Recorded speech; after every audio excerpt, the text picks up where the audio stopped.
Behavioral Finance se llama esto, ¿no? Las finanzas del comportamiento es algo que me encanta porque la psicología del ser humano, además solemos tropezar 2 veces con la misma piedra y suele cometer siempre los mismos errores. Y aunque tú pienses, no, es que yo soy diferente, voy a hacer no sé qué, yo siempre pienso que hacer cherry picking como inversor particular es rock and roll, o sea, es rock duro que no debería de hacer prácticamente nadie. Hoy episodio de inversión, ya que nos visita Ramiro Iglesias, cofundador y CEO de Crescenta, esa empresa que ha democratizado la inversión en fondos de private equity. Espera, ¿no sabes lo que son fondos de private equity? No te preocupes, Ramiro nos los va a explicar. Aparte de contarnos lo que hace Crescenta y cómo puedes invertir, nos va a dar una masterclass de todas las opciones que hay para invertir. Hablamos de cripto, de escoger acciones, de letra del tesoro, de bonos corporativos, de fondos indexados. Y no solo eso, sino que después de explicarnos los pros y cons de cada uno, nos arma una cartera para que tú veas cómo podrías hacer una inversión a largo plazo. Que si tú quieres invertir y tienes capital, este es tu episodio. Bienvenidos a Outliers, un podcast con conversaciones de negocios con personas atípicas. Presentado por Joseph Gelman.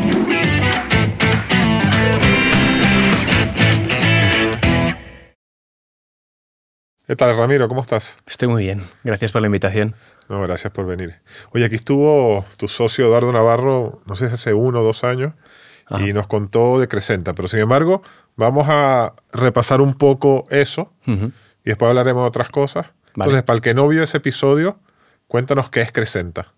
Crescenta somos una fintech, compañía con una esencia muy digital, que nacimos con la vocación de democratizar el acceso a fondos de private equity internacionales. Hace 2 años hubo un cambio de ley en España que se llama Ley Crea y Crece, que entró en vigor, que básicamente lo que quería era incentivar el que una audiencia más grande, los inversores minoristas españoles, pudieran empezar a incorporar en sus carteras de inversión fondos de private equity. Y esta ley, pues de algún modo, flexibilizaba el criterio con el que podías acceder y bajaba los tickets mínimos que estaban establecidos para poder invertir. Identificamos que con ese cambio de ley iba a haber un cambio de paradigma por el cual iba a haber un nuevo segmento muy grande, una audiencia muy grande de gente que iba a estar interesada en incorporarlo a sus carteras. Vimos que las entidades financieras que operaban en esto, que comercializaban este tipo de producto, no estaban listas para abastecer esa nueva demanda y decidimos montar una entidad financiera regulada, pero con una esencia súper digital, para poder, de manera escalable, ágil y demás, tener llegada y abastecer esa nueva demanda de inversores, de millones de inversores que iban a incorporar private equity en sus carteras de inversión. Porque hasta ahora, para invertir en private equity, ¿cuánto dinero tenías que poner? La ley establecía que tenías que meter mínimo 100.000 euros de compromiso, pero la realidad es que incluso para 100.000 euros para las entidades financieras no era rentable ofrecerlo, porque el coste asociado a la venta era muy alto, porque necesitas tener un banquero que lo cuente, que lo explique, al que tienes que formar, tiene que tener no sé cuántas reuniones, etcétera, tal. Entonces, a pesar de que fuera 100.000, el ticket mínimo medio era en torno a 250.000. Y bueno, pues esta ley lo cambió a 10.000 euros. Y parece una tontería, pero personas que puedan invertir 250.000 euros en una inversión, obviamente es un reducto muy pequeño del universo de inversores que hay en España, y cuando se ha reducido a 10.000, pues lo que se ha conseguido es que ahora sea algo relativamente, pues algo que debería incorporar prácticamente cualquier inversor activo o cualquier inversor cualificado. Ok, ahora vamos a armar una cartera ahora más tarde. Pero siguiendo con lo de Crescenta, para el que no es de este sector, ¿cómo explicarías tú así sencillamente lo que es un fondo de private equity o inclusive lo que es un private equity? ¿No? Sí. Para la gente, este podcast a veces viene gente del mundo de marketing o que está en una startup, no sé, que vende entradas. Muy bien, entonces, muy bien. Un poco como para educar. Vale, pues para educar, la mayoría de la gente de la que estás describiendo probablemente trabaje para compañías relacionadas con el mundo del private equity. Private equity, la traducción literal es capital privado. Y el capital privado es una metodología de inversión que lo que invierte es en todas las compañías que son privadas. Y una compañía que es privada es una compañía que no es pública. Una compañía pública no significa que es una compañía controlada por el gobierno. Una compañía pública es una compañía que cotiza en bolsa. Entonces, todas las empresas que cotizan en bolsa antes de salir a bolsa fueron financiadas en el mundo del capital privado, y luego hay un universo casi infinito, que es más del 90% de las compañías que existen, que son compañías que no cotizan en bolsa. Y hay de todo tipo. O sea, hay empresas que ofrecen productos y servicios que utilizamos cotidianamente, empresas que llevan 10 generaciones existiendo, o empresas que acaban de crearse, como puede ser una startup, que si tú quieres invertir en estas empresas, como inversor no puedes hacerlo, porque tú no puedes ir a tu banco y comprar una acción en el mercado o en la bolsa, porque no cotizan ahí. Entonces, el private equity lo que son especialistas en identificar oportunidades de inversión en este mercado, que es el mercado privado, que es infinitamente más grande que el mercado público. Entonces, estos son fondos, es decir, ellos captan dinero de gente, que bueno, ahora de gente de Crescenta, pero inicialmente de inversores grandes, de más de 250.000 euros, y van, identifican una empresa privada, ¿y qué hacen? Van y la compran. Sí, hay diferentes metodologías. Si quieres, vamos a desgranar un poco las fases de una empresa y las diferentes estrategias de inversión que hay en el mercado privado, ¿vale? Últimamente utilizo mucho el caso de Spotify, pero puedo coger cualquier caso de cualquier compañía. Spotify nos gusta porque este podcast se escucha mucho en Spotify. Venga, pues... Aunque no me pagan nada. Los de YouTube sí me pagan, pero Spotify pues todavía fantástico, vamos con Spotify. Pero yo creo que, igual que Spotify, son todas las compañías que han tenido una historia relativamente similar, que son muchas, ¿no? Y Spotify, en 2008, hay un emprendedor que se llama Daniel Ek, que es sueco, y tiene la idea de montar una plataforma de streaming, etcétera, tal, ¿no? Que es el proyecto que conocemos ahora. En ese momento parecía una idea muy loca porque no existía nada. En ese momento casi la gente utilizaba los CDs y los, ¿no?, descargaba online, no sé qué, pero no había una plataforma en la que tú pudieras escuchar la música real time que tú quisieras, ¿no? Entonces tiene esta idea, y para ejecutar esa idea, para llevar a cabo la creación de esa empresa, necesitaba financiación. Entonces, al final, lo que quiso buscar era crear una startup, que es una compañía que se crea desde cero, y normalmente una startup tiene una propuesta de valor con una esencia muy tecnológica, porque la startup es vinculada mucho a la innovación y demás, ¿no? Entonces, Daniel lo que acudió al mercado del venture capital, que está dentro del ámbito del private equity, dentro del ámbito del capital privado, y acude al mercado del venture capital en búsqueda de fondos o gestores de fondos de venture capital que están especializados en financiar compañías en una fase como la que estaba en ese momento él, ¿no? Que es, oye, yo tengo esta idea, voy con mi PowerPoint, os voy a contar esto es lo que yo quiero hacer, este soy yo y este es el plan de negocio que voy a ejecutar. Entonces valoro mi empresa en no sé cuántos y busco X dinero. Ese X dinero normalmente son cientos de miles en una fase inicial, y lo que buscas es, con esos cientos de miles, establecer una estructura, hacer tus primeras contrataciones y hacer el primer desarrollo de tu software para empezar a crear un producto. Cuando sales al mercado con ese producto y demuestras a tus inversores que la compañía que tú tenías en tu cabeza tiene sentido, empiezas a tener clientes, empiezas a tener tracción, etcétera, tal, pues buscas más financiación. En vez de ser cientos de miles, son millones de euros. Y ahí hay otros especialistas que se dedican a financiar compañías que entran en una fase de escalabilidad, de crecimiento más acelerado. Y eso se llama, dejamos el Venture Capital ya y entramos en el Private Equity Growth, ¿vale? Entonces el Private Equity Growth lo que hacen es, oye, Daniel va al mercado y dice, ahora necesito millones de euros, porque yo ya soy una plataforma que en el norte de Europa tiene miles de clientes, que recurrentemente la utilizan, quiero abrir nuevos mercados, quiero ampliar mi oferta de producto, etcétera, tal, ¿no? Entonces para eso necesita contratar equipo, abrir más oficinas, invertir en marketing para hacer captación. Normalmente esos son millones de euros. Entonces se va a buscar estos otros socios que son fondos de Private Equity Growth, ¿vale? Por volver un paso atrás, los de Venture Capital, ahí han financiado una idea, han financiado un proyecto. Muchas veces tienen éxito financiando ese proyecto y muchas veces no. Voy a hablar de un caso de éxito, que es Spotify. Entonces, en el Venture Capital, pues puedes haber financiado una idea que te viene a contar un tío con un PowerPoint y puede no tener el éxito que en este caso tuvo Spotify, ¿vale? Entonces, cuando ya está en ese momento en el que busca esos millones de euros, normalmente han transcurrido menos de 5 años desde la creación de la empresa está creciendo mucho y sigue teniendo mucho potencial desde un punto de vista de inversión. Pero el CEO o los fundadores siguen siendo personas clave para que lideren la fase de esa expansión en la que se encuentra la empresa.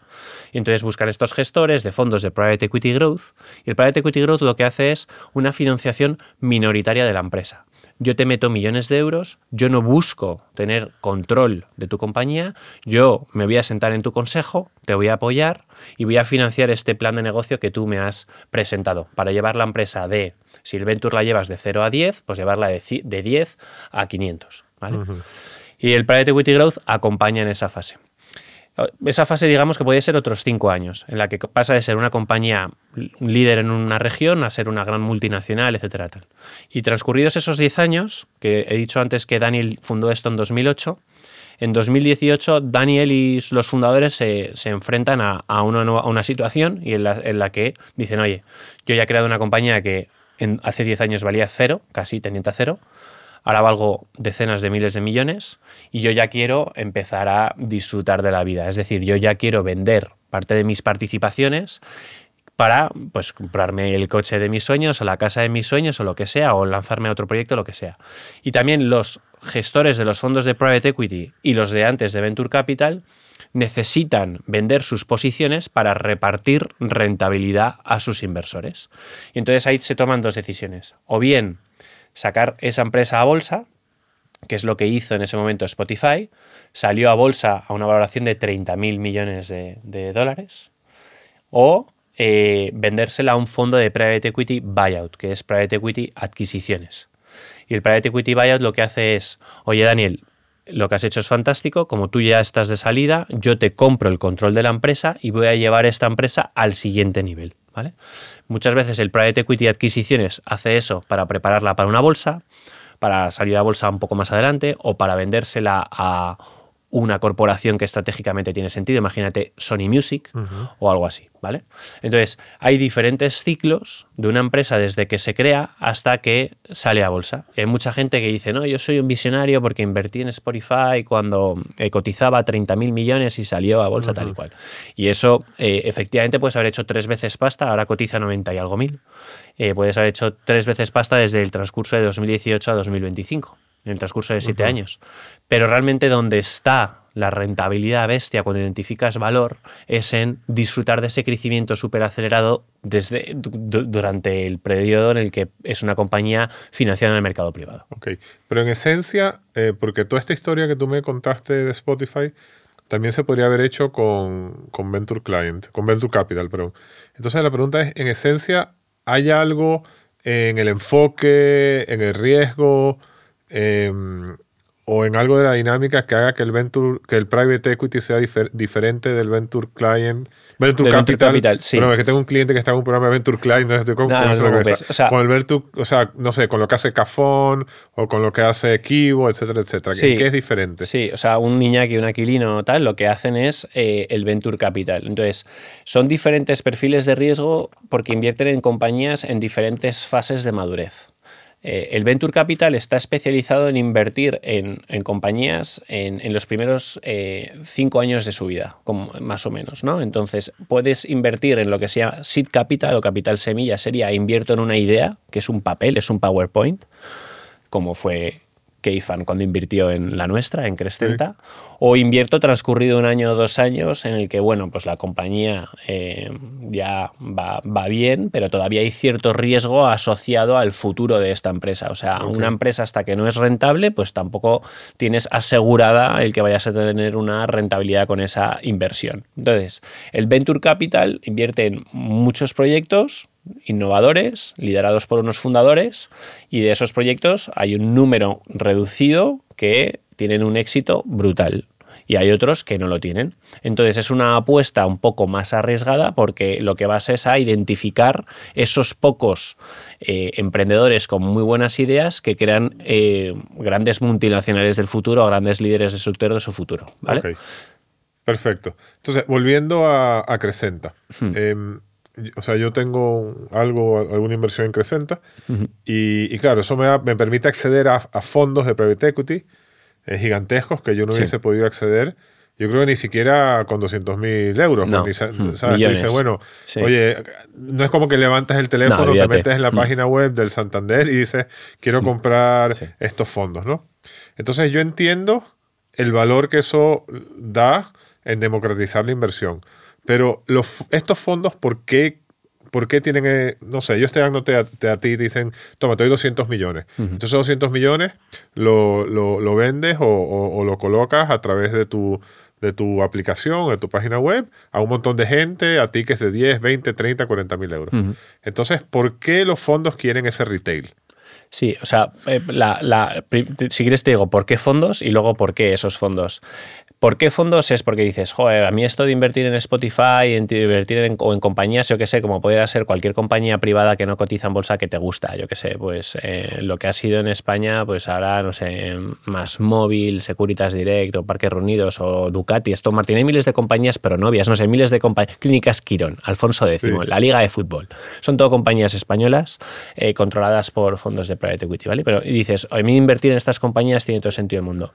Como inversor, seas quien seas, tú quieres invertir, imagínate, en Pastas Gallo, que es una compañía de pasta española tercera generación controlada por un fondo de private equity, y no puedes llamar por teléfono a esta gente y invertir. Y luego, aparte, es muy difícil identificar cuáles son las buenas tal y cual. Entonces, si quieres invertir en los mercados privados, la forma de hacerlo es invirtiendo a través de fondos. Sí. Y hay gestores que son grandísimos profesionales que tienen décadas de experiencia identificando las mejores compañías privadas para cada una de las diferentes fases, desde Venture Capital, Private Equity Growth, Private Equity Adquisiciones, etcétera, tal, y que a lo largo de su historia, con éxito, han identificado muy buenas compañías en las que han tomado participaciones, han ejecutado un plan de acción y luego han liquidado esas posiciones con mucha rentabilidad, ¿vale? Y dentro de esos gestores de fondos, pues como en cualquier cosa, hay una infinidad de gente que se dedica a esto a nivel global y hay unos pocos que son el cuartil superior o el decil superior que consistentemente durante 20, 30 años de historia han dado una rentabilidad muy superior a la media del mercado, ¿vale? Entonces, como estos tíos han dado una rentabilidad muy superior a la media del mercado, pues normalmente hay una grandísima demanda por meter el dinero en este tipo de fondos, o en estos gestores, ¿vale? Entonces, tradicionalmente, quien ha podido acceder a esto eran grandes inversores institucionales, como puede ser un plan de pensiones, un fondo soberano o yo que sé, una aseguradora, tal, o ultra ricos, family offices que gestionan decenas o centenas de millones de euros. O sea, un ticket promedio para entrar en un fondo de estos... 20 millones de 20 euros. Millones, okay, 20 millones de euros. Entonces, para entrar en un fondo necesitas 20 millones de euros, como en cualquier inversión, tú no puedes invertir en un fondo, tienes que invertir en 5 o más, entonces ya necesitas 100 millones o más, y esto tiene que representar un porcentaje de tu cartera que sea X, entonces, pues eso, para muy pocos, ¿no? Entonces, nuestra tesis era, tenemos que conseguir acceder a estos gestores que históricamente han superado consistentemente a su mercado, ¿vale? Y entonces, uno de los primeros retos a la hora de crear Crescenta era acceder a esta gente, y al principio no nos podíamos permitir invertir 20 millones de euros porque no teníamos una base de inversores fuerte. Y entonces fue a través de relaciones y una apuesta muy fuerte, les hicimos ver que éramos las personas adecuadas o un partner adecuado, que en el sur de Europa o en Europa en general había una oportunidad muy grande de levantar dinero de inversores minoristas porque había mucho interés por invertir en este tipo de activo, y les hicimos ver que, oye, si ahora me dejas meter 3 millones, dentro de 12 meses lo que son 3 serán 30, porque en vez de tener 300 clientes tendré 3.000 clientes, ¿no? Y bueno, pues fue una apuesta, conseguimos acceder. Fue casi más por ver la seriedad del negocio y quiénes estábamos detrás y las relaciones que habíamos construido con ellos a través de buenos prescriptores y gente con la que habíamos trabajado. Accedimos a varios gestores muy buenos y desde entonces marcamos un precedente para ya poder acceder siempre a lo mejor. Ok, entonces está claro por qué te lo dan. Explica un poco cómo es la dinámica de inversión para un inversor retail en Crescenta.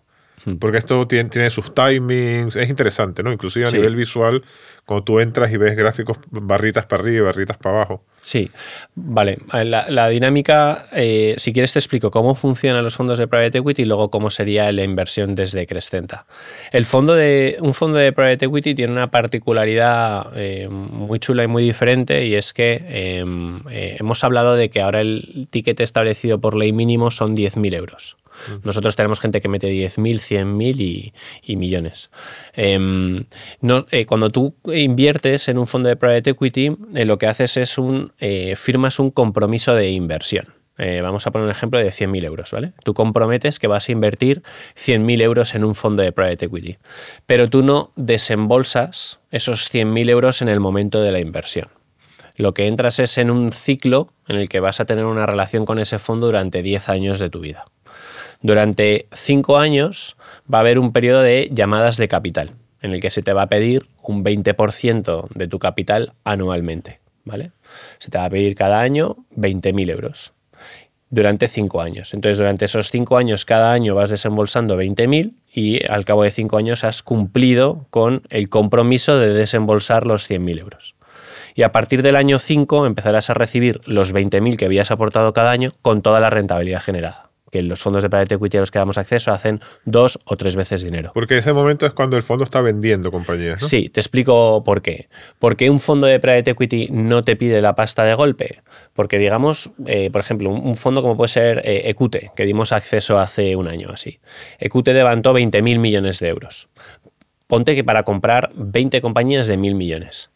Ellos, en el momento en el que levantan en compromisos 20.000 millones de euros, que es una locura, pero es porque tienen inversores que les meten 1.000 y 2.000, que son fondos soberanos y planes de pensiones y cosas así, lo que hacen es activan el proceso de búsqueda de oportunidades de compra y no identifican las 20 compañías de 1.000 millones en el día 1 en el que activan esa inversión. Se dan un plazo de 5 años para ir creando esa cartera. Entonces, a medida que van identificando una compañía que quieren comprar, te cuentan la compañía que quieren comprar y te piden el capital para comprarla, ¿vale? Entonces te dicen, oye, Crescenta, soy Equute, voy a comprar la Universidad Alfonso X el Sabio, que han comprado, no, la Universidad Europea, perdona. Sí. La voy a comprar la Universidad Europea. Y la Universidad Europea corresponde al 10% del tamaño del fondo. Necesito 2.000 millones de los 20.000 millones. Y entonces tú desembolsas el 10% de tu compromiso. Cada uno de los clientes hace eso.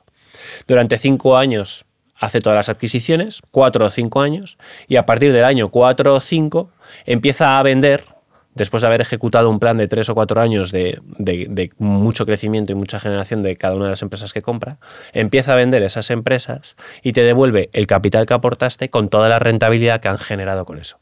Entonces, un inversor de private equity debe esperar que si en el año 1 desembolsó 20.000, en el año 5 debería de recibir 40.000. Ok. Esto tiene para inversor retail un par de temas, ¿no?, que quiero pedir tu opinión. Uno es, como decía yo, que vosotros muy gráficamente mostráis, oye, la previsión es que vas a tener que aportar, digamos con el ticket mínimo, 10.000 euros. 2.500 aquí, 2.000 más en junio del año que viene. Sí. Pero después también mostráis la expectativa de retorno. Sí. Entonces, claro, eso es muy peligroso, ¿no? Porque la gente, ese gráfico, una vez que tú lo viste, por más que tú le digas, oye, esto es estimado, basado en histórico, la gente ya está contando con esos 4.000 euros de retorno al año 1 de que empieza el fondo a invertir. Entonces, ¿eso sí, cómo lo veis vosotros? Bueno, es como en cualquier producto, ¿no? Tienes que generar unas expectativas, pero tienes que intentar ser realista con las expectativas que generas. Nosotros todo lo que decimos es basado en la historia hiperanalizada y contrastada toda la información de estos fondos a los que estamos dando acceso. En un escenario conservador estimamos este escenario de llamadas de capital y de distribuciones. O sea, nosotros, por ejemplo, tenemos fondos que dan rentabilidades que son tan disparatadas que nunca las diríamos. Rentabilidades de 25, 30, 35% de rentabilidad anual a sus inversores. Y solemos ir al mercado diciendo, oye, con este fondo te va a dar un 15% anual. Que un poco lo que decís, ¿no? Que todos nuestros escenarios son bastante conservadores y a veces puede incluso decir, joder, 15% de rentabilidad anual no suena conservador. No suena conservador porque es que el inversor minorista o el inversor que no conoce esto en profundidad nunca ha tenido mucha visibilidad sobre las rentabilidades que se dan en este mercado. Sí. Pero la realidad es que hay un universo de oportunidades en el mercado privado en el que hay muchas compañías fuera del radar que tienen mucho potencial de revalorización y que si haces un plan adecuado en el momento de la compra y una buena ejecución de ese plan, las puedes vender obteniendo una muy buena rentabilidad. Y por eso estos gestores, cuando van al mercado a dar dinero, pues están siempre lo que se llama oversubscribed, y es que hay muchísima más demanda o mucho más interés del tamaño que ellos quieren levantar por parte de inversores de meter su dinero, ¿no? Entonces, es muy difícil hacerse hueco y es porque consistentemente han sido capaces de hacer esto. Okay. Dicho esto, yo no tengo una bola de cristal. O sea, nosotros nos hemos dedicado a dar acceso a fondos que os seguimos y vamos a seguir haciéndolo, ¿no? De siempre es dar acceso a los mejores fondos que estén comercializando en cada momento. Cada fondo que elegimos analizamos en profundidad toda su historia, tanto todas las transacciones que han hecho como conocer bien al equipo, etcétera, tal. Y también sometemos a modelos de estrés esas transacciones en diferentes escenarios. Pues la crisis.com, la crisis financiera, el COVID, etcétera, tal.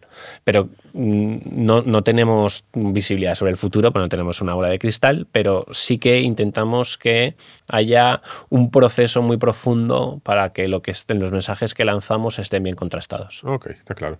Cuéntame, para terminar esta parte, ¿cómo va el negocio? O sea, dame las magnitudes de Crescenta. Pues el negocio va muy bien. O sea, la verdad es que nosotros lanzamos Crescenta en febrero de 2024. Después de más o menos 6 meses desde que habíamos comunicado que lo íbamos a lanzar, quiénes estábamos involucrados y cuál era la propuesta de valor. En febrero de 2024 lanzamos al mercado con 2 productos, que era una oportunidad de Private Equity Growth y una oportunidad de Private Equity Buyout, una de 15 y otra de 20 millones, y ese era nuestro objetivo de captación del año. Y tardamos en completar esas 2 oportunidades 6 semanas. Y lo que pasó fue una sorpresa muy grata, fue que de repente el día 1 al activar nos empezaron a entrar tickets de millones de euros y cientos de miles muy altos. Y lo que nos dimos cuenta era que nosotros habíamos creado una plataforma para el nuevo mercado del inversor minorista y empezó a entrar también inversor que ya invertía en private equity a través de bancas privadas y que les gustaba nuestro producto, nuestra propuesta de valor, nuestro servicio, nuestras condiciones. Entonces conseguimos no solamente abrir ese nuevo mercado, sino captar al mercado existente. Eso nos permitió acelerar el ritmo de captación. Era muy bonito o es muy bonito porque al minorista le genera mucha credibilidad que el sofisticado también esté. Sí. Y luego desde que lanzamos, nuestra vocación era realmente democratizar, que era bajar los tickets medios y empezar a evangelizar y dar acceso a un universo más grande, ¿no? No queríamos vender un fondo de 15 millones a 5 tíos que meten 3, porque eso no es democratizar, eso es digitalizar al inversor existente. Sí. Lo que queríamos era hacer un par de tickets grandes y el resto mucho retail. Entonces decidimos ampliar el tamaño de los fondos, empezaron nuestras campañas, empecé yo a contar todo el proyecto, también Eduardo, y a día de hoy tenemos 10.000 usuarios registrados en la plataforma, estamos cerca de 200 millones de activo bajo gestión y solamente han pasado 14 meses. Muy bien, pues entonces está funcionando. Oye, dejamos también el enlace a la entrevista que hicimos con Eduardo creo justo cuando estabais empezando. Yo debo haber sido los primeros inversores, ahora que lo pienso. Bueno, pero y ahí hay más detalle. También tenéis aparte un ecosistema de proyectos, Urbanitae y tal, que también Eduardo los contó. Sí. Pero yo quería aprovechar también para hacer un poquito de educación financiera, que sé que es vuestro y que a la gente le gusta, ¿no? Sí. Entonces, a ver, yo te voy a... Vamos a hacer de esta manera. Okay. Yo te voy a plantear distintas opciones de inversión. Vale. Entonces tú las explicas rápidamente. Vale. Por si alguien no las conoce. Pero sobre todo, me dices qué te parecen. Oye, y si quieres lo puedes personalizar. O sea, yo invertiría en esto, no invertiría en esto, y las razones. Vale. O si quieres hacerlo más balanceado, oye, yo esto yo lo vería para este tipo de inversor, o esto yo no lo veo en lo absoluto, ¿no? Vale. Pero bueno, entonces vamos a empezar por la que ha estado muy de moda en esto hasta ahora, ¿no? Cuando había intereses altos, que era todo este mundo de la renta fija, ¿no? Entonces, no sé, pueden ser los instrumentos del Estado, como bonos del Tesoro, letras del Tesoro, o inclusive bonos corporativos. Entonces, háblame un poco de esa opción de inversión. Vale. Bueno, en términos de riesgo, la inversión en renta fija es de lo más seguro que hay después del monetario. Eso es porque el que emite la deuda, si todo fuera mal, si todo su negocio fuera mal, tiene la obligación de pagar la deuda antes que pagar a los accionistas de la compañía. Entonces, la deuda siempre va antes que el equity, digamos, ¿vale? Entonces, por eso se considera que es un activo más seguro que el equity.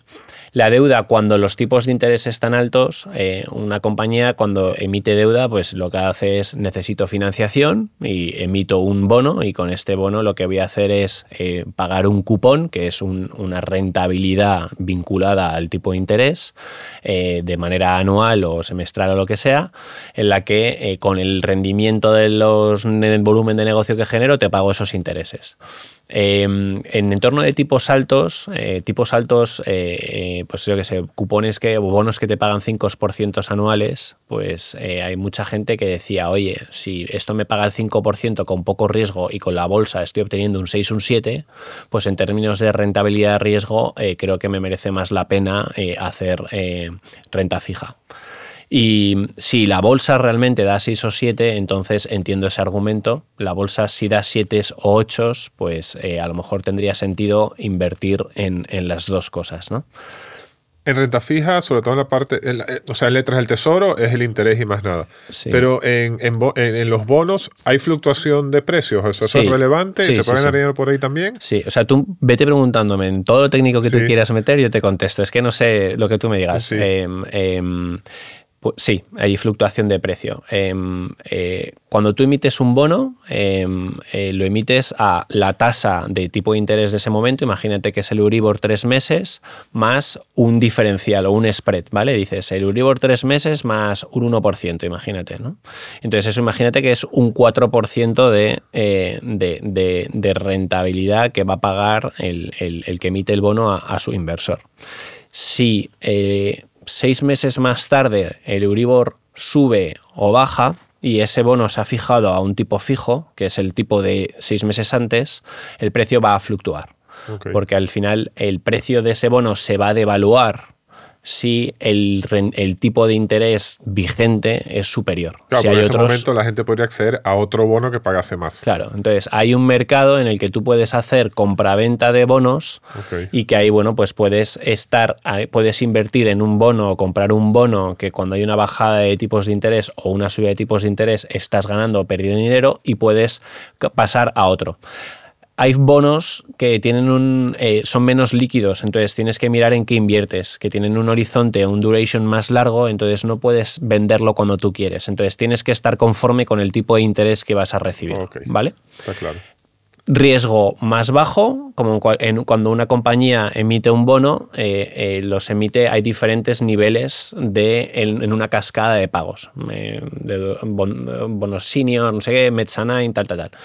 Esa cascada lo que establece es la prioridad de pago a sus inversores en el caso de que se dé una mala eventualidad normalmente. Y es, oye, esta empresa, el negocio se va al traste, si eso se va al traste, ¿cuál es la cascada por la cual quién tiene prioridad sobre otro para recibir el dinero que me ha dado por invertir en mi deuda, ¿vale? Okay. Entonces, y va siempre antes que el equity y por eso es más seguro. Ok, está claro. Bueno, hay un tema adicional que después lo vamos a hablar cuando hablemos de los fondos, que es que aquí Hacienda siempre pilla con los bonos. Porque cada vez que te paga intereses, como te los da en cash, tienes que pagar Hacienda. Sí. Que en otros instrumentos puedes defenderte un poco. Ok, mira, vamos a otra ahora. Cherry picking de acciones, ¿no? Que esta es muy polémica. Sí. O sea, Sí. que para el que no sepa es, oye, yo voy y decido comprar acciones del Banco Santander, de Microsoft, de Inditex, etcétera, etcétera. Entonces, con todo esto hay todo un tema sobre si realmente se le puede ganar al mercado, no se le puede ganar al mercado, pero ¿cuál es tu visión sobre esto como opción de inversión? Pues yo era bastante loco de esto porque me parecía súper interesante. De hecho, siéndote muy honesto, cuando yo empecé mi carrera profesional, para mí el mundo de la inversión era sobre todo el mundo de los mercados financieros, no de los mercados privados. Y estudié mucho y me formé mucho en torno a el análisis de compañías, etcétera, tal. Hay dos formas de invertir cuando haces cherry picking, que es comprar participaciones o acciones de una compañía en concreto.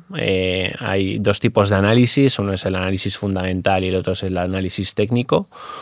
La metodología del análisis fundamental es entender bien el negocio, entender bien su sector, otros comparables, para intentar identificar compañías que están valoradas por debajo de lo que deberían en función de los ritmos de crecimiento que tienen y su futuro esperado. ¿Vale? Este es el value investment. Que es muy relacionado con el value, que es lo que ha hecho Warren Buffett y demás. Exacto. ¿Vale? Y luego hay otro que es el técnico, análisis técnico, que es más... es un análisis de gráfica en el que lo que haces es intentar analizar correlaciones entre acciones y mercados y tal, para intentar invertir en horizontes temporales en los que puedas ganar dinero por diferenciación de precios y cosas así, ¿vale? Las dos cosas las he mirado mucho en profundidad y a lo largo de mi carrera he tenido, a través de prácticas o trabajo, exposición a las dos cosas, y al final es muy difícil en un horizonte temporal de largo plazo ganar consistentemente a lo que sería un índice, y prácticamente nadie lo ha hecho, o probablemente solamente lo haya hecho Warren Buffett. Entonces, explícanos esa psicología, ¿por qué es tan difícil? Porque es un tema psicológico, ¿no? Entiendo. Bueno, hay un componente psicológico, y es que hay muchas cosas, ¿no? La primera es que sería un error pensar que tú tienes los recursos como para tener un entendimiento muy profundo de una empresa, superior al que pueda tener un manager grande, como puede ser un hedge fund o puede ser un banco, y si crees que lo tienes, cometes un error. O sea, las empresas tienen una profundidad en la información que tú desde tu casa es imposible que lo conozcas, y cosas muy pequeñas pueden impactar mucho al futuro de tu inversión.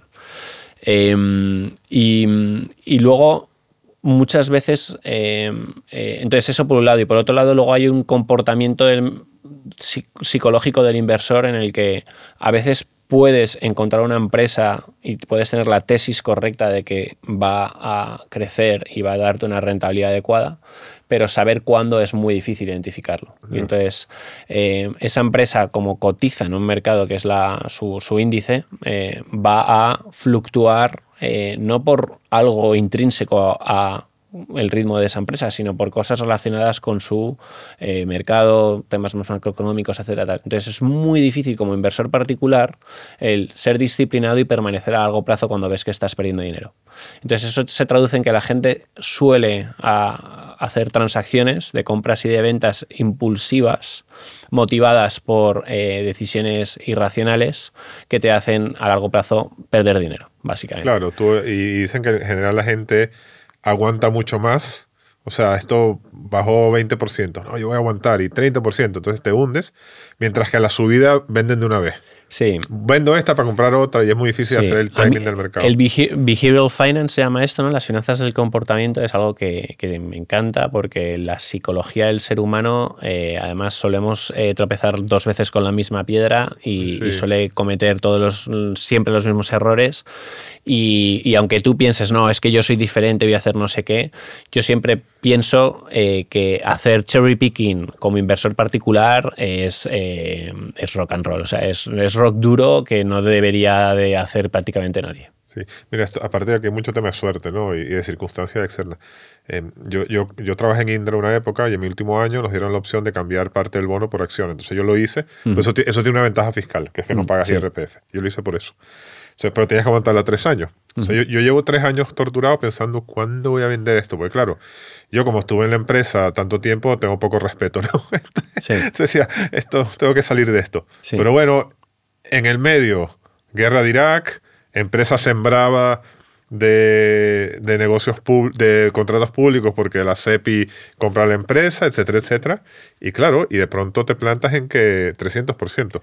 Pero eso, analizar eso, hubiese sido posible pensar que iba a haber guerra en Ucrania, o que esta empresa iba a ser cada vez más tomada por el gobierno y que iba a darle prioridad en todos los gobiernos, en todos los contratos públicos, etcétera, etcétera, etcétera, ¿no? Sí. Entonces, claro, ahora tú dices, bueno, ahora gané 300%. Entonces tú por fundamental decías, pues véndela, porque no crees en la empresa. Pero es difícil venderlo. Es difícil tomar la decisión de venta, y luego a veces hacer un 300%, menos mal que fue que ganaste pasta, no que perdiste toda la pasta, pero aún así te tiene que hacer reflexionar y decir, yo pude anticipar esto, yo sé exactamente por qué se ha creado, quién está comprando esta participación en esta empresa y tal y cual. Al final es como, luego hablaremos, supongo que me preguntarás por los criptos y tal y cual, pero cuando ganas o pierdes con mucha volatilidad, sin poder haber anticipado y sin tener mucho conocimiento de cómo lo estás haciendo, esa incertidumbre no debería de ser una sensación que deberías de tener a la hora de invertir, básicamente. Claro. Bueno, hablemos de los criptos.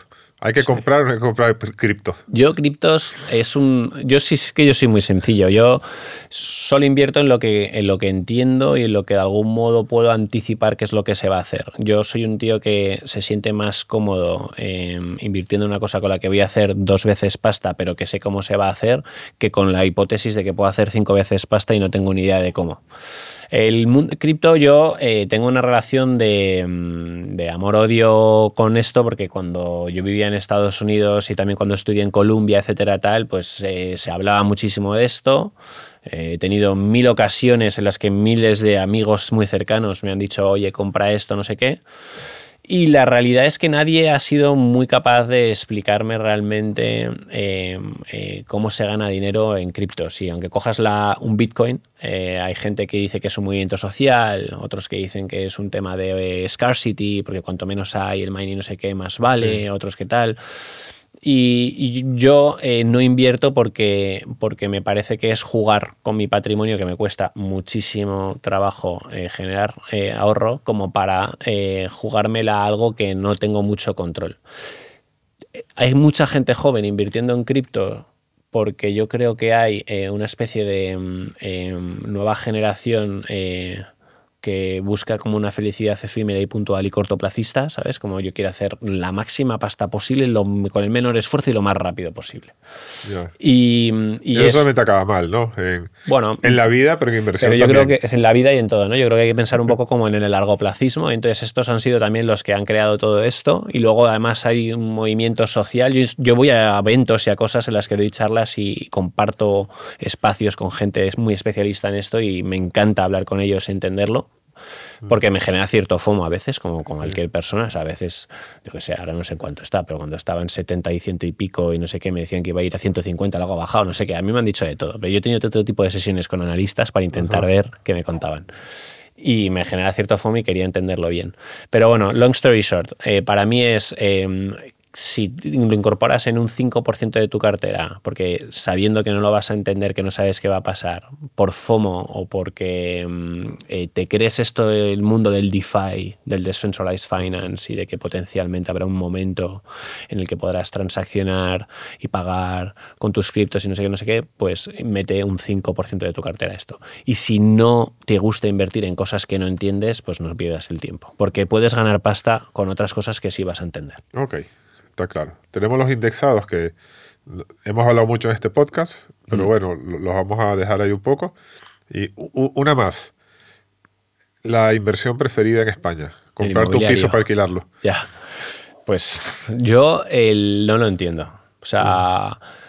Y sigue siendo una cosa muy convencional, y yo pensaba que con cambios de generación y tal se iba a hacer menos, pero sigo viendo tanto a amigos que piensan en comprar e invertir en vivienda, como los típicos family offices que acaban de hacer pasta y que lo primero que hacen es comprarse... O los emprendedores que venden una compañía. Que vienen del mundo digital. Lo primero que hacen es comprarse 5 edificios o 3 edificios o un edificio en la Castellana si pueden, y explotarlo y tal. Entonces, yo he participado en el comité de inversiones de un par de family offices muy grandes, y todos repiten como la misma historia, y la historia esta se repetirá continuamente, y es gente que cuando hace pasta lo primero que quiere es invertir en ladrillo. Y el ladrillo tiene un problema, y es que le dedicas mucho tiempo. O sea, identificar oportunidades buenas es difícil, porque es un mercado muy competido donde mucha gente mira. A veces, una vez has identificado una oportunidad y compras un activo, tienes que dedicarle mucho tiempo a ese activo, o sea, tanto si lo haces en arrendamiento, pues encontrar a los inquilinos adecuados con todos los problemas que conlleva de derramas, gastos, atención, etcétera, tal. Al final o lo vendes muy bien o es algo que no te sale rentable, porque el coste de oportunidad, el tiempo que le estás dedicando a la gestión de esos activos, es tiempo que le estás dejando de dedicar o a algo que disfrutas o a otro tipo de inversiones que puede dar más rentabilidad. Entonces yo, por ejemplo, en inmobiliario soy propietario de la casa en la que vivo. Y eso sí, porque me da la calma de saber que si viene todo fatal, viene un huracán, pues mi familia va a estar, mis hijos van a estar, vamos a tener esa casa garantizada y que es nuestra tal y cual y me da esa seguridad, pero más allá de eso nunca invertiría tal. Entonces tiene que ver mucho con el tema de la dedicación de tiempo. ¿Y en un fondo invertirías? Ahora hay mucho... ¿Fondo inmobiliario? Sí, por ejemplo. Sí, eso sí, okay. O sea, que no es un tema per se de que creas que es mal negocio el inmobiliario, sino de la dedicación que requiere. Que el inmobiliario en Madrid, el residencial en Madrid, ya no sé si es el momento, bueno, supongo que sí, porque llevamos diciendo que no es el momento 5 años. Sí. Pero el residencial en Madrid ha dado muchísima rentabilidad. Vale. Tú como inversor particular, imagínate que tienes unos cientos de miles, te compras 2 pisos, hipotecas hasta las trancas, te apalancas no sé qué, o inviertes en unos gestores que montan un fondo que hacen todo el trabajo de identificación y de gestión y que a lo mejor no recibes el 100% de la rentabilidad que se genera, pero con que recibas el 70% en tiempo, dedicación, implicación y riesgo, tiene todo el sentido del mundo, ¿no? Entonces, yo sí invertiría en fondos de inmobiliario. De hecho, tenemos fondos de private equity inmobiliario en Crescenta, de private equity activos reales, inmobiliario infraestructuras, porque creo que es una forma de poder tener exposición a eso, ganar pasta, sin todo el quebradero de cabeza. Okay. Vale. Oye, vamos a hacerlo, por supuesto está el tema de private equity que ya nos explicaste antes, sí. Pero vamos a hacer 2 ejercicios. El primero, suponte que eres una persona... Después de esto, en YouTube después me dan palos porque siempre dicen que estos son podcasts para ricos. El otro día dije que mi hijo había ahorrado 10.000 euros y me dijeron que era un heredero, que eso era imposible. Pero bueno, a riesgo de que eso suceda, una persona 30 años que ha logrado ahorrar 100.000 euros entre lo que ha ganado, ha logrado ahorrar un poco, a lo mejor los padres le regalaron 30.000 euros cuando se casó, yo qué sé. Entonces tiene un patrimonio de 100.000 euros sí. Y tiene una capacidad de ahorro, digamos, de 800.000 euros al mes. Ajá. ¿Cómo le armarías tú la cartera a esta persona? Depende de un poco de quién seas y a qué te dediques tal y cual, ¿vale? Yo... Consultor de McKinsey. Pues de McKinsey tienes muy poco tiempo. Sí. Es como cuando haces banca de inversión. Yo como siempre he trabajado muchísimas horas y he dedicado 6 días a la semana a mi trabajo, tenía que invertir en algo en el que maximizara la rentabilidad con la menor dedicación posible. Entonces, en el momento en el que decides hacer eso, ¿vale? Un consultor en McKinsey con 100.000 euros, olvídate de cherry picking, olvídate de criptoactivos, olvídate de todo, comprar inmobiliario, olvídate de todo lo que es time consuming, cosas que tienes que estar todo el día encima de tu app o encima de tu inquilino para ver qué está pasando, ¿vale? Entonces, la ley en España establece que si tu patrimonio financiero es de 100.000 euros, tú máximo puedes invertir un 10% en private equity. Entonces, maximizaría la inversión a private equity. Es una inversión en la que puedes hacer un commitment de 10.000 euros, comprometes en un fondo, como un fondo de Crescenta de no sé qué, y ahí el objetivo es que hagas 2 veces pasta y tengas una rentabilidad neta de en torno a un 15%. Y eso es todo lo que puedes hacer. Con el restante 90% de tu pasta, lo que tienes que hacer es intentar entender cuál es tu perfil de riesgo desde un punto de vista de, oye, yo qué quiero, ganar 8 o 9% o 7 o 8% a largo plazo, o quiero ganar fijo un 5% o un 3%, lo que sea, ¿no? Pues si lo que tienes una visión de largo plazo, entonces empieza con indexados. Entonces coges otro 50% de tu pasta, la metes a indexado con un horizonte temporal. Disculpa, pero es que no los comentamos para el que no haya escuchado los podcasts anteriores. Indexados son fondos de muchísimas acciones que replican los mercados. Replican un índice que Exacto. Imagínate que compras en un índice, un ETF del S&P 500 y tiene Exacto. debajo 500 compañías que por capitalización bursátil y transacción son las más activas en la bolsa americana. Y eso la teoría es que si lo tienes tiempo suficiente, como la bolsa a largo plazo sube en promedio 6-7% Exacto. En promedio, no todos los años, en promedio, pues que eso va a ir bien por el interés compuesto. Claro, entonces dices, oye, pues yo del otro 50% de mi pasta, ¿no? Pues cojo 50.000 euros y lo meto a esto. Entonces esos 50.000 euros con una visión de largo plazo, pues me refiero a 3 años vista. O sea, si no la bolsa puedes tener malos momentos en el que justo esa horquilla pierdas pasta o no ganes ese dinero que estás buscando. Entonces ya tienes bloqueado el 60% de tu pasta. Yo siempre me guardaría un 20% del dinero para eventualidades. El tío de McKinsey, si se mete una leche en la moto o si su hijo tiene un curso de no sé qué, pues eventualidades. Y lo otro, que te queda un 20%, del 20% que te queda, pues lo de eventualidades lo tendría en monetario. Sí. ¿vale? Algo que te, o una renta fija muy líquida, algo que te dé un rendimiento tal. Y el otro 20%, si no puedes invertirlo en private equity, en mercados privados, ni lo puedes invertir en ETFs, ni no sé qué, pues ahí a lo mejor es donde puedes jugar a algo en lo que busques una rentabilidad alta, pero sabiendo que vas a tener que dedicar mucho tiempo. Y ahí pues es donde entra todo lo que a mí no me siento tan cómodo, que es el cherry picking, el cripto, el no sé qué, no sé cuánto está. Pero es el 20% de tu dinero y como empleado de McKinsey tienes que saber que te va a despistar bastante. ¿Vale? Ok. Y si tienes 1 millón de euros y eres un poco mayor y bueno, imagino que estás haciendo a largo plazo, pensando ya en dejar un capital, Sí. ¿qué harías más en private equity? A tope alternativos. O sea, Ok. el cliente, tanto joven como mayor y tal, que tiene un patrimonio alto, ya sea por herencia porque ha tenido mucho éxito profesionalmente o lo que sea, nosotros recomendamos exposiciones de private equity en 20 o un 40% de tu pasta. Ok. Y básicamente es un poco lo mismo que te he dicho antes, o sea, 20 a 40% de tu dinero en private equity. Imagínate que del 1.000.000 de euros tienes 300.000, por quedarnos en 30%. Luego le haces indexados y el resto sí que puedes ver la forma de a lo mejor buscar el indexados 50, 30, ya van 80 y el otro 20 es el dinero del que quieres disponer para gastos tal y cual. Que cuando tienes 1 millón de euros sueles tener gastos también más altos porque te gastas más en viajes, más en familia y más en... Mira, yo ahora que bueno, ya tengo soy un poco mayor que tú y bueno, piensas, ¿no? en lo que fue tu historia inversora, ¿no? Entonces, bueno, yo un momento temprano en mi vida logré ahorrar 100.000 euros. Y costaba invertirlos, ¿no? Porque tú pensabas, bueno, ya invertiré cuando tenga más. Y ahora pienso, bueno, pues si eso lo hubiese metido todo en un fondo indexado hace 25 años cuando llegué a España. Sí. Si te digo lo que hice yo, alucinas. Yo con 21 años trabajaba en banca de inversión y en Nueva York y ganaba dinero y quería, yo decía, joder, con el dinero que gano vivo muy bien, incluso puedo ahorrar bastante con el fijo.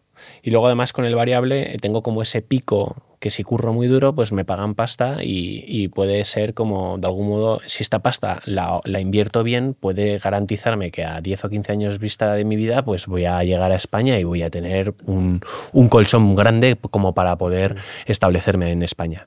Y entonces fue cuando decidí hacer mi primera inversión en private equity. Ah, y mi primera inversión en private equity en España y en cualquier mercado, si tú eres un profesional del sector financiero o demuestras un conocimiento muy profundo en esta metodología de inversión, en vez de categorizarte como inversor minorista, se te puede categorizar como inversor profesional. Y entonces ya no tienes límites regulatorios, puedes casi meter lo que tú quieras, lo que tal, no sé qué, ¿no? Entonces en ese momento yo podía hacer un poco lo que yo quise y comprometí el ticket mínimo que me ofrecieron en ese momento, que eran 250.000 euros. Ok.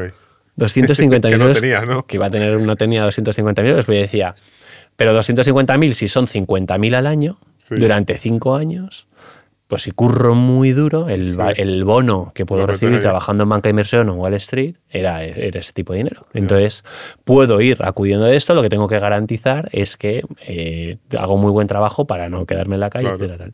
Y entonces hice mi primer commitment de eso. Okay. Al cabo de 5 años, con 26, 27 años, empecé a recibir todas las distribuciones. Empecé a reinvertir esas distribuciones. Al cabo de, con 32 años, las volví a reinvertir y ahora con 36, 37 estoy recibiendo las distribuciones de mi tercera inversión de private equity. ¿Puedes decir cuánto vale eso o no te atreves? Esos son millones. Ya, claro, por eso. Son millones. Entonces, es increíble esto, ¿no? Es increíble el poder del compound interest, es increíble el poder de tomar la decisión adecuada en el momento adecuado, porque has partido diciendo, no, pensé, si hubiera invertido mis 100.000 euros, no sé, hay que tomar la decisión. Hay que tomar la decisión de invertir con pleno conocimiento de lo que estás haciendo, con confianza en el producto y que lo entiendas. El entendimiento y la formación en torno a tu inversión tiene que ser muy buena y tienes que invertir en algo en el que maximices la rentabilidad. Y yo siempre hablo mucho del tiempo, porque para mí la única forma de poder generar la pasta para poder pagar esas inversiones, etcétera, tal, era trabajando muy duro. Y trabajando muy duro, pues no me permitía visitar mi cuenta todos los días. Claro. Entonces no podía ser, ya con eso descartaba muchísimas metodologías de inversión. Entonces ahora ya no necesitas 250.000 euros, que es una locura, para invertir en private equity. Ahora puedes hacerlo desde 10.000. Claro. Y además es más barato y eso de lo que yo pagaba. Sí, yo le digo a mis hijos ya, mi hijo mayor ya es profesional, ya está graduado, se mantiene y todo. Y mi hija ya está, que es menor, ya está entrando en el mundo laboral. Entonces yo lo que les digo es, oye, invertid en indexados. Ahora les voy a plantear también lo de Crescenta, ellos también. Pues fondos de largo plazo, interés compuesto. Perder la clave, olvidado. Pero eso es muy complicado, ¿no? Entonces, y también yo soy como una figura relevante para mis hijos. Pero tú, a los jóvenes, ¿cuáles son esos errores de inversión o esas cosas que tienen que quitarse la cabeza para que puedan hacer una historia así como la que tú dices? Yo estoy intentando generar como un mindset de largo plazo. O sea, hay una cosa que siempre pienso y a veces me quita hasta el sueño y es como... O sea, mi conclusión es que las cosas que importan en la vida requieren una planificación y una visión a largo plazo. Tu carrera profesional, desde tus estudios hasta tus inicios en tu carrera para no sé qué, tu relación en pareja, el construir una familia, el comprarte tu vivienda donde vas a vivir. O sea, todo eso requiere una planificación, requiere una visión a largo plazo, etcétera, tal. Y el soporte o el apoyo para que todo eso se pueda llevar a cabo es tu inversión, tu patrimonio, tu ahorro.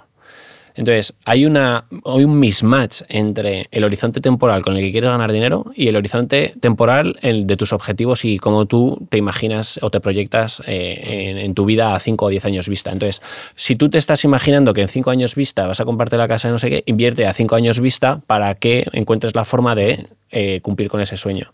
Y lo mismo en relación de pareja, crear tu propia familia, etcétera. Entonces, por algún motivo, los jóvenes, sobre todo, tienen lo que un poco vuelvo a lo de antes con los criptos y tal, y es como una necesidad de tener picos efímeros y puntuales de felicidad, de rentabilidad muy rápida, asumiendo mucho riesgo, tal. Y eso no es sostenible a largo plazo. O sea, lo que es sostenible a largo plazo, porque si ganas una vez pasta en 3 días o ganas una vez pasta en 3 meses.